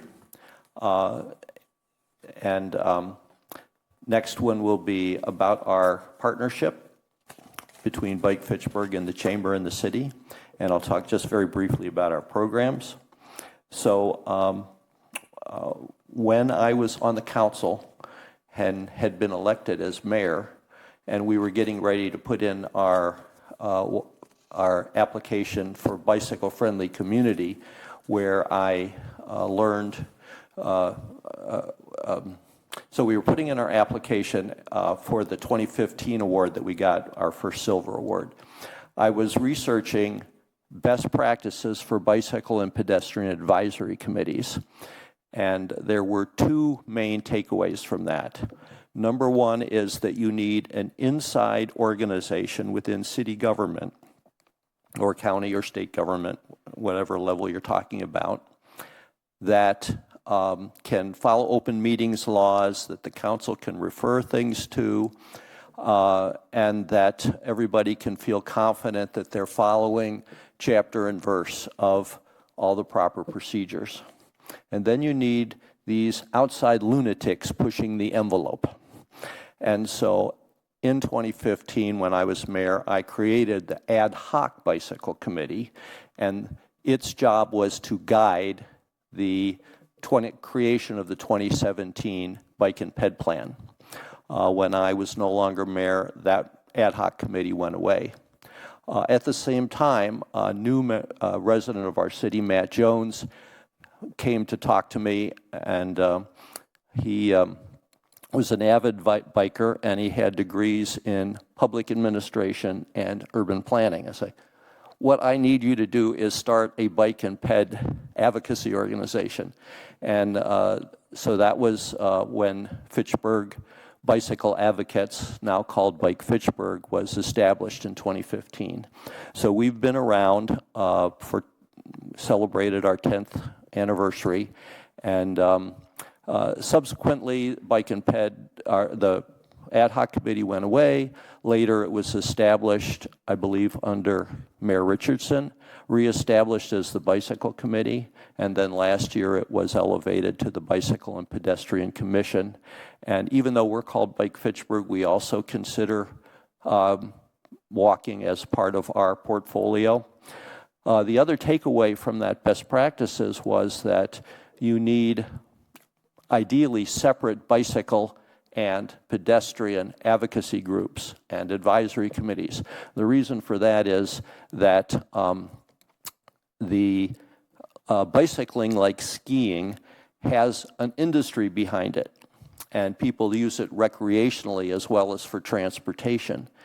And so it's very easy to find people who want to advocate for bicycles because, for example, it's in their commercial interest. Like Trek is a huge advocate, but much harder to find advocates for walking. And so if you have a combined committee like we do, it tends to be focused on biking, and walking gets short shift. And that's something that I would urge our Bicycle and Pedestrian Committee to try that pitfall to avoid. The other thing I wanted to talk about very briefly is that in 2017, a unit of UW Health called Health Tide started a statewide program to promote active transportation and healthy eating among kids. And they were going to recognize active Wisconsin Active Together communities. And Bike Fitchburg made an application in conjunction with the chamber and the city government. Each body had a resolution that was passed by their board or the council and signed by their executive or the mayor. And together we submitted those, and we were named an Active Wisconsin Community. Now, at that time, the mayor and all the council members want to know, what's this going to cost us? And of course, you don't know. But it's a partnership that we have had. We were recognized in 2018. The partnership continues. I've handed out the press release from 2018 that describes this partnership. But it means that we work together, and each of us, the chamber, the city, and Bike Fitchburg, has our own roles to play. For example, the city builds the infrastructure. Our budget runs about $5,000 or $6,000 a year. We're not going to build very much infrastructure, and so on. So from time to time, I will remind you that we have this partnership to work together to support active transportation, and that means biking and walking. And we're very grateful for all the things that the city does and our other partner, the chamber. Lastly, some of the programs, I brought some props along. You have in your email a description of our business outreach, where we get the bicycle-friendly businesses, and also a draft list of our programs. One of them is that in concert with the chamber, we raise money to buy 200 sets of bike lights, and we give them away for free all over the city at our events. So, our high-quality rechargeable lights. So we have worked on bike parking. As mentioned, we help provide technical support to businesses. So most recently, we got the bike parking on Lacey Road in Terra Vesa in front of those commercial buildings. And we buy the fasteners that go into the concrete in bulk for about a third the cost that Saris charges, and we buy them and donate them. We have bought path etiquette signs that you will see on Fish Hatchery Road, and there's 2 more in my garage that we're going to work with Public Works to get those up on our path system. So those are sort of the things that we do, and I invite you to get back in touch with me by email or telephone call about any of the things that we submitted, and happy to take any questions you may have. Steve, any question, comments? No? I want to say thank you, Steve, for all the things that you do for biking in Fitchburg. And the partnership that we have with Bike Fitchburg, I think is great. So thank you. If I compare it to, for example, Madison, we get much more cooperation from the city. Madison has a wonderful, the city of Madison has a big staff for bicycling and walking, and they do great things, but they don't have the partnership with Madison Bikes that we have with you all, and we are very grateful for that. Yeah, because the other thing I was talking to someone, and when we talk about what is Fitchburg identity, because we don't have people say we don't have our identity, we don't have our school district, you know what I mean? So, but someone said to me a couple of months ago, but we can be, our identity should be biking, because we have these beautiful trails, bike paths, and this is how we are selling sometimes Fitchburg, so I don't know, it's something that I never thought about, from that concept like that, and I say, well, it makes sense. I will say something about that if I may have another minute. 1 minute. It was the chamber. Yeah. And Christy Goforth, who many of you know, who worked for the chamber at that time, who submitted our first bicycle-friendly communities application in 2012. The natural attributes that Fitchburg has that make us bicycle-friendly are our 3 state trails and our 6 mile square of beautiful scenery. And they jumped on that way back then and said, we're going to make biking, we don't have lakes, for example. We have little lakes, but we don't have beautiful lakes like Madison as a signature feature, but we do have biking. And so the fact that the business community has embraced this and the chamber is implementing that is what allows us to have 31 bicycle-friendly businesses. Yeah, thank you. Okay, any other comments? Okay, who is next? This is the last part of the conversation, or? Phil, were you? Phil has a presentation that he has. No? Do you know? Phil. I believe last was going to be Olivia Bolton. So we've spent the last around a year working with MSA Professional Services as our contractor to help update the bicycle and pedestrian plan. Okay. This was last updated in 2017. I believe in that plan, it called for an update to be done after 5 years. So that's about when we started talking about it and got some funding into our budget this year to actually finally move forward with that. So we've spent the better part of this year working with MSA and asked Olivia to come here to talk to you about what we've done. Okay, thank you. Hi, Olivia. Okay, go ahead. Okay. Hi, everybody. Okay, I'm hoping that this works and lets me share my screen. Can you see the window with the presentation? Yes. Perfection. Yay, awesome. All right, good evening, everybody. Like Phil said, my name is Olivia Bolton. I'm an assistant planner with MSA Professional Services.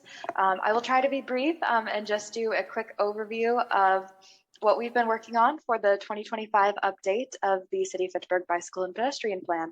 So I'll start with just a quick overview of the project schedule and where we're at. Some of our findings from our conversations with the BPC during our working session and kickoff meetings. I'm reviewing the updates to the goals from the 2017 to the 2025 plan, and then reviewing the updated network recommendations and program recommendations.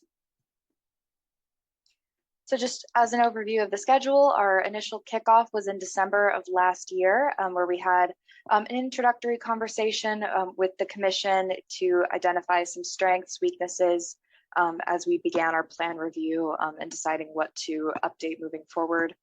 In March, we met in person with the Commission for a working session to help us develop and revise recommendations.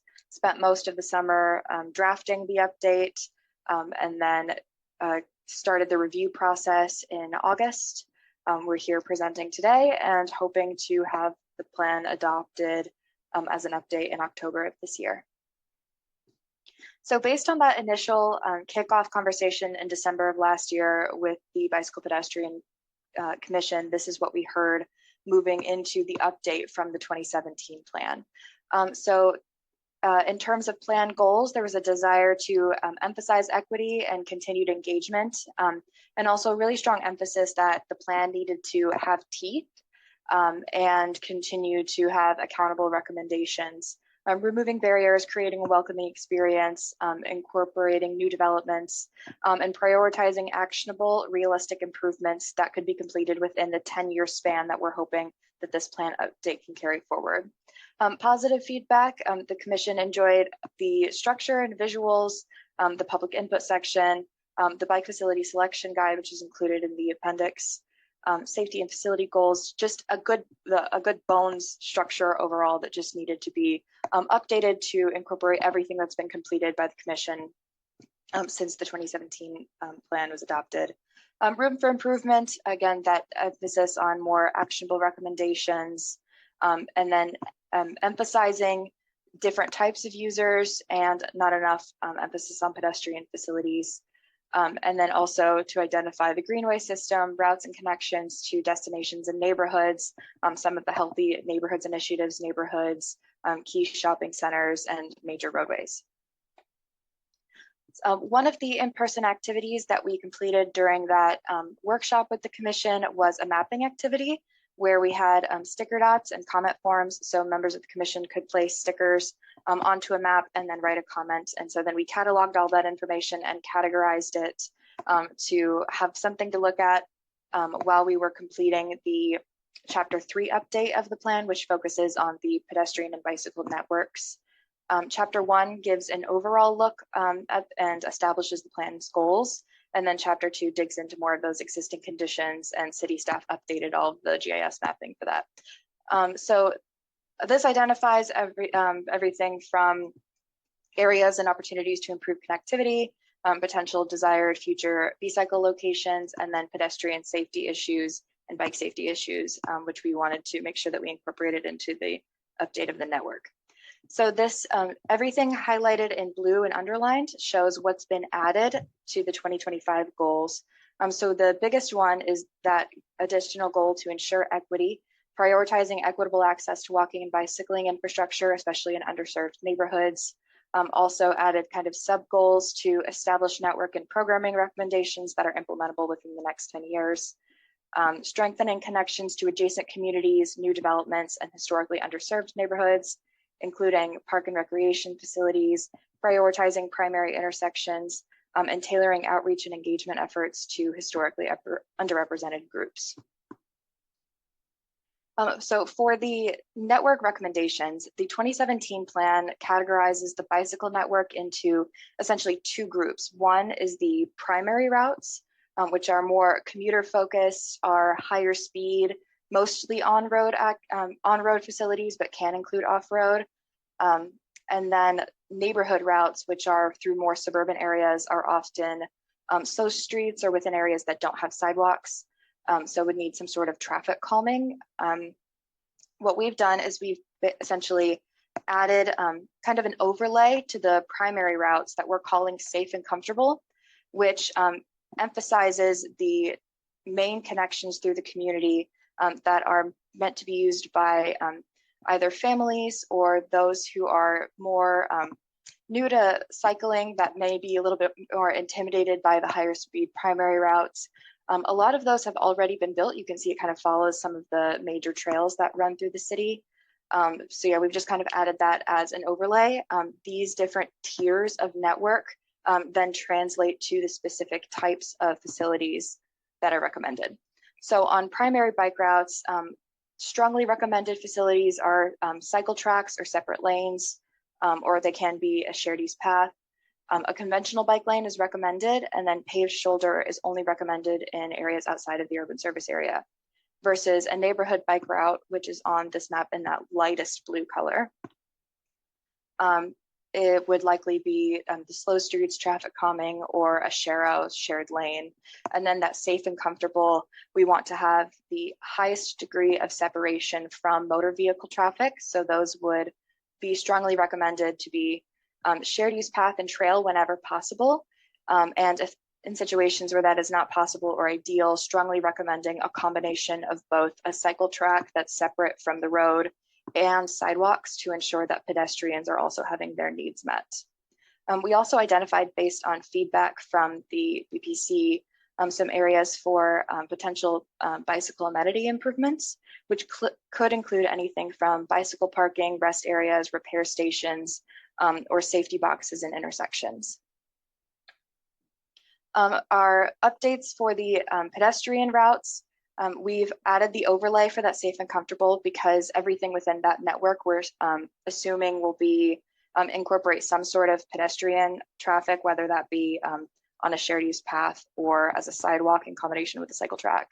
And we've overlaid that with the community destinations within a 1/4 mile walk radius, it's about 15 minutes, and the existing sidewalks and shared use path network within the urban service area. We also added language within this, within the text of the plan that strongly recommends sidewalks within all of the primary routes, which are the ones identified in pink, and then recommends routes within the neighborhood bicycle routes in the light blue. So that covers mostly chapters 2 and 3 of the plan. Chapters 4 and 5 chapter 4 identifies program recommendations in a variety of areas. Chapter 5 focuses most on the implementation of the plan. So improvements or updates to the program recommendations predominantly came from feedback that we received from city staff and the BPC, and then a review of the Bicycle Friendly Communities 2023 report card and the steps that they would like to see, that Steve Arnold just discussed, of what the BFC would like to see moving forward to reach that gold status. We also made sure to document a lot of the updates and everything that's been accomplished. For instance, adding in all of the B-cycle efforts, identifying key neighborhoods for outreach that were based on proximities near schools, the Healthy Neighborhoods Initiative, and the targeted areas are listed there for increased education and programming. The bicycle-friendly businesses, which there are 25, and bicycle benefits businesses, there are 11 in the city as of when we were drafting this plan. We actually did include the definition of e-bikes pulled directly from the Wisconsin state statute to assist the city in starting those conversations about policy and ordinance revisions in the future, expanding bicycle parking options and that criteria, and then providing some suggestions for benchmarks and performance measurements to determine progress over time. So then the last chapter of the plan focuses on implementation. Something that we've added from the 2017 plan is a table that lists a bunch of different funding opportunities, funding sources including the Department of Transportation, Department of Natural Resources, Economic Development Corporation, and then federal and other grants, identifying sources, potential available funds, their schedule, and what types of activities that the funding might be used for. So this is just a resource built into the body of the plan to help the commission move forward on projects. And then it includes tables for more general network recommendations, which includes recommendations to complete the network as shown in the map within chapter 3, based on facility selection criteria. We had engineering staff review the appendix that includes that facility section criteria to ensure that it's up to date with best practices. And then same for the pedestrian route network as well. And then the final section of the plan includes the program recommendations. So this is just a table that shows what it looks like in each of the 4 sections, or each of the sections within chapter 4, I should say: education and encouragement, enforcement and network safety, policy, bicycle parking, facility maintenance, and then evaluation performance measure. So each of them identify a general theme, a specific recommendation, a time frame then that should be likely completed, and a responsible agency of who is going to champion this action being completed moving forward. And also who to potentially partner with, for instance, like local schools, the police department, Boys and Girls Club, etc. Okay, so that was just the quick overview, and I can answer any questions or go back to any specific sections. But yeah, thank you all so much for your time this evening. Thank you. Any questions? Oh, Logan, where do you see that? Oh, there. All right. Yeah, thank you, Olivia, for the presentation and going through where things stand. I guess my one question is kind of around the safe and comfortable routes. I guess it's kind of a two-part question to that. Is A, how is that defined? And B, are the safe and comfortable routes that are drawn on this map in figure 3.1 here based on improvements that we expect through the CIP in the next 10 years or so, or is that based on current infrastructure? I ask because I look at Highway MM/Rimrock Road, for example, in the far northeastern corner and in the Southdale neighborhood. And I will tell you from personal experience, I would not describe that as a safe or a comfortable route, even with an e-bike. And I guess getting back to the definition part of it, I think, again, being a 30-year-old male at my comfort level and my safety level would probably be different than like a 7-year-old who's just starting to learn to ride a bike. So I guess that's kind of my two-part question about how those are defined and if that's based on current state or future state. Yes, absolutely. So this is an ideal future state that we're trying to put together. So the safe and comfortable came out of conversations with the BPC that exactly what you were talking about, that the setup of the neighborhood and primary routes is designed really well for people in their 30s who bike to work every day and are just trying to find the most streamlined, but it doesn't necessarily call out what the potential route would be for a 9-year-old who wants to be who's biking more for recreational purposes, who doesn't want to be on major roadways, who isn't necessarily trying to get to major community destinations, opposed to something that's just trying to create a general off-road network that reaches a wide variety of different neighborhoods. And then for the roadway, were you talking about this one here? Can you see my mouse? I can. I was looking more at the northeast corner, so Rimrock Road, Highway MM, where that B is, and then heading south, kind of along MM. Right now, there's a wider shoulder along from between those two circles, but then up to the north, it's just a shoulder on a 35-mile-per-hour street that is not well enforced at 35, and if you're trying to cross at where that circle is, it is certainly not safe or comfortable. I'll put it lightly. Right, and so yeah, absolutely. So the end goal would be that connection would be safe and comfortable in the future, and that some sort of completely separated bicycle pedestrian connection would be made, especially because this is in the Southdale neighborhood is identified as one of the 4 healthy neighborhoods, and it's somewhere that we want to specifically emphasize that outreach too. Also appreciate getting to, I missed pointing out what the circles were in the previous one. So all of the yellow circles on this map were identified as primary intersections in the 2017 plan. So areas that are recommended for kind of a closer lens to look into ways to improve those intersections and what can make them safer. And then we added in these red circles what we're calling critical intersections, which were through this 2025 update process, either from input from the BPC or crash reports from the last 5 years, were identified as higher risk intersections. So we've superimposed those. Yes, Bill. Do you mind if I just to address the budget question from you, Logan? There's not so much a direct tie to any existing CIP planning with all of these per se.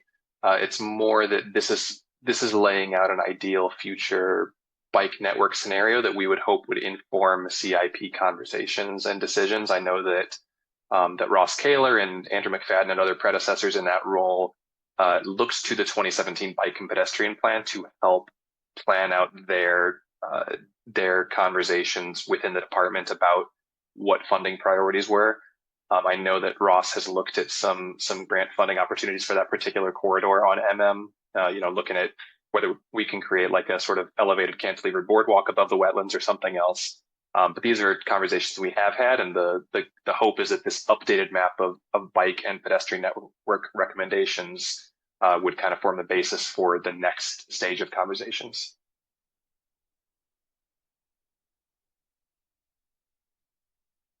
Okay, any other questions? Nope. Okay, we will see the bike plan more in detail or no? I'll connect with Phil unless you have an update on that already, Phil, from a timing perspective. Yeah.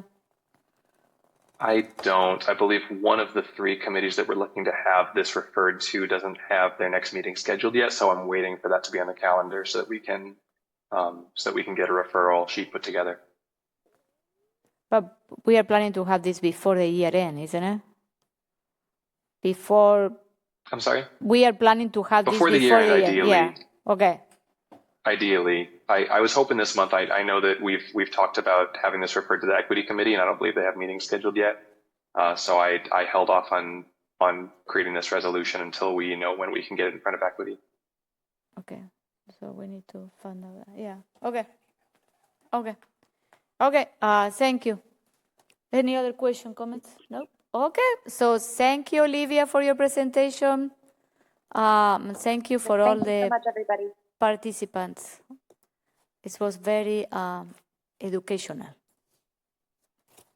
Okay, thank you. Okay, so we are at the end of the agenda. Our next item is announcement. Do you have any announcement? I do, Mayor, thank you. I was chatting with Council President Gerhardt last evening about the November Committee of the Whole. The fourth Wednesday of the month currently falls on the eve of Thanksgiving, and asked if she would like to reschedule that meeting, which she indicated that she would. So we are looking at November 19th, moving it up 1 week from to the third Wednesday.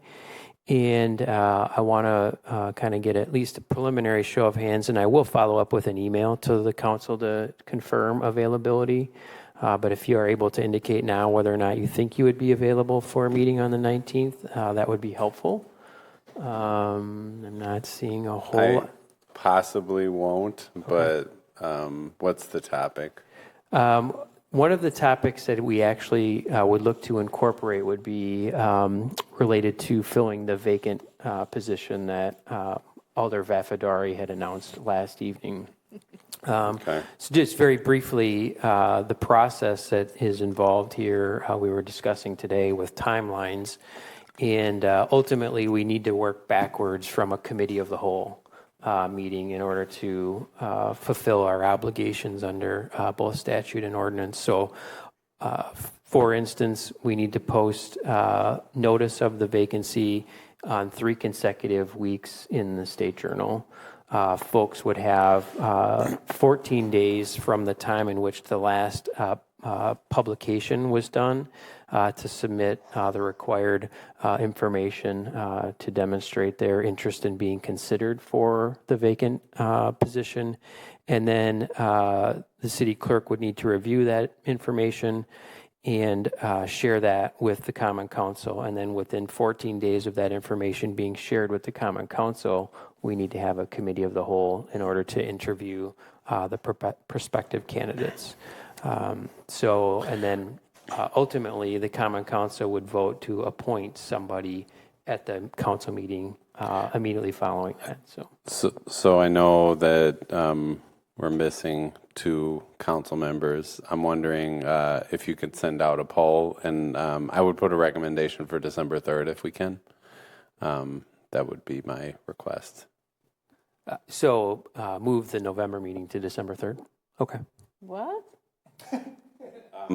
I mean, I'm unavailable. That's what I'm saying. If you're asking for council availability, I will be unavailable that date that you suggested. So just 1 week later instead of 1 week earlier, right? Yeah.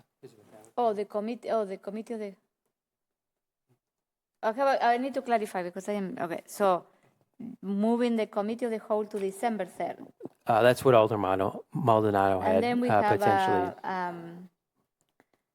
and then they will vote on. There'd be then, I think it's December 9th 9th. would be the Common Council meeting. And I am out in a CPA conference. double check the calendar there. But I can join remotely. Are we kind of required to have someone by that December meeting since we don't have a second meeting in December? Like, is it? You're not required. However, I think the closer it gets to the election, I guess the Common Council would need to weigh whether or not it makes sense to make an appointment the closer, again, we get to that April election. The ordinance basically states that if the resignation happened after January 1st, that we wouldn't do anything. We would just allow the election to occur and go from there. So we're trying to identify a timeline that would allow for this to potentially be done if the Common Council is available and desires prior to the new year. Logan has his hand up, but I have a question after. Go ahead. Yeah, I was just going to say, if we do the 19th, I may have a conflict with library board, depending on how late that meeting goes. Yeah, I had consulted with our FACTv coordinator extraordinaire, Mr. Yarborough there, and he did point out that library board would be meeting at 5:30, and that we would look to have this meeting at 6:30 at the standard time. So what I will do is I'll look at some additional dates perhaps in working with Scott to see what else might work. And maybe throw out a couple other dates in addition to the 19th and December 3rd. Yeah, we can have a special meeting. Yeah, it doesn't have to be on a Wednesday, absolutely. Yeah. Okay. So my question is, procedurally, how does it work with a council vote to appoint somebody? Is it has to be a threshold above a number, or does it have to be a majority of people that are there? Because I know those votes differ depending on certain things. So you're mentioning in case that we had 2 or 3 candidates, something like that? No, if we had, well, that's a good question. So add that to the list. But more so, say there's 3 council members missing. Oh, is it a majority of those remaining 4, or is it, there has to be more than Is the majority 5 of the council or the majority present? of the people there, correct? Yeah. Okay. Yeah. I'm going to defer that answer to Valerie. I'm looking at the statute currently. I'm sorry, the city ordinance on it, and which for your information is section 8-5. It talks about the procedure for filling a vacancy in the Common Council. And it just indicates in parent D that at the first Common Council meeting following the committee of the whole meeting, the Common Council shall vote the appointment. It doesn't necessarily state what the threshold is. So I guess my immediate assumption would be is a simple majority. But I think it would be best we'll clarify that in advance. Yeah. That would also beg the mayor's question about if we have like 3 people, how do we split that vote? And yeah, so Valerie. Yeah, okay. Yes. Okay, good questions. Okay. Any other announcement? So the next committee of the whole meeting will be October 20. Is okay, this number, 22? No, it's actually 29th. Okay, I am still awake. Yeah, no, you're good. Yeah. Good catch there. October 29th. It was moved 1 week to accommodate budget timelines. Yeah, okay. So that's why it's on the 5th. Wednesday of the month, and that will be an exclusive discussion about operating budget amendments. And for the new... There's going to be birthday cake. Who? Oh, yeah. And this is a meeting that for the new council members, if you have any question about the amendments, this is your opportunity to discuss, because when we will go to the night of the budget that we need to approve, there are very strict rules. How many times you can talk, all of that stuff. So you have to be ready. That one is your meeting, this meeting, to discuss the amendment in details. Okay. Wait, sorry, can I just clarify? It's the 29th? The 29th, okay. Yes. I saw the 29 in another meeting. This is what I said. 27, yeah. Okay, so I need a motion to adjourn. So moved. Second. All those in favor of adjourning the meeting, say aye. Aye. Any opposed? We are adjourned. What time? 8:37.